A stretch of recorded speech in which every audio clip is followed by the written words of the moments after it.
Hey everybody, it's Eric from epautos.com, your Libertarian car guy, and I wanted to show you guys something, and I'll begin by showing you my portable jump start rig, which some of you may have. It's a very handy and helpful thing to have, both for yourself and potentially to help other people.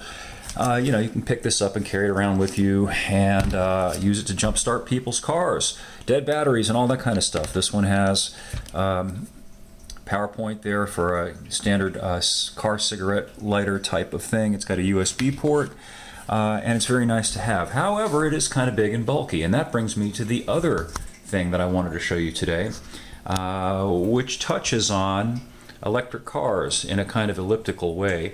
This is also a battery jump starter plus some other things, and the heart of it is this lithium-ion battery pack, which, as you can see, is hardly any bigger than a standard Samsung cell phone, and you can fit it in your pocket just as easily as you can a Samsung cell phone, and that's extremely handy. That thing is not going to fit in your glove box. You could throw it in the back seat, you can throw it in the bed of a pickup. This thing you can carry with you. You can easily fit this thing in your glove box, and believe it or not, this little sucker packs a 400 amp start charge, and here are the cables that you use to hook it up, and they go in the fitting that's sorry about this, I don't have a helper to help me with this stuff. Behind this little cover, that's where the plug goes, and there's the plug. And in addition to that, it's got standard USB outlets, both for charging itself, which you can do via a laptop, or you can do via a wall outlet, or you can do through a car cigarette 12 volt power point. The other thing is, you can use this as a portable power source for personal electronics, for example, a computer. I like to backpack, and because I'm a workaholic, I sometimes take my laptop with me, and the problem with that is there's a finite charge in the laptop. I can usually get about 6 or so hours out of it, but with this I more than triple my ability to be out in the woods, because this thing will recharge that computer multiple times, because a computer doesn't take nearly as much energy as, say, a car battery does. Anyway, this is cool. This makes sense.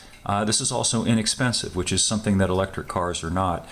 You can buy this rig on Amazon or any of other several places that sell this kind of stuff for about 35 bucks. And that's so cheap that it strikes me as something that pretty much everybody ought to have in their glove box.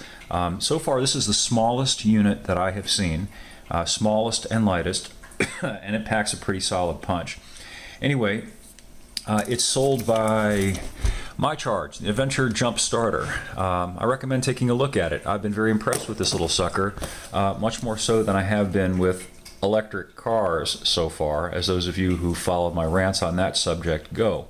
Anyway, I'll have more up at epautos.com, the net's best libertarian gearhead site.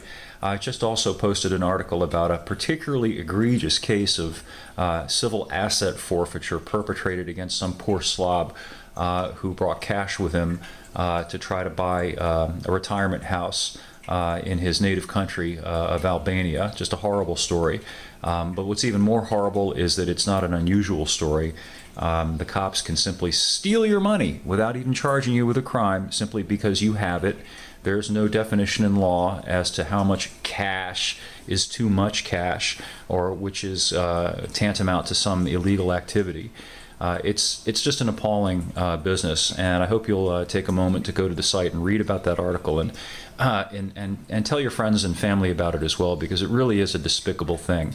Regardless of where you fall in the political spectrum, whether you're a libertarian, whether you're a liberal, whether you're a conservative, I think we can all agree that minimally people are entitled to due process, and that it's outrageous to take people's things, to punish them, to deprive them of their property without due process of law, without charging them with some crime, and more importantly, without having first convicted them of having committed a crime. Anyway, end of rant. More up at the site. Thanks for viewing, and we'll catch up with you again soon.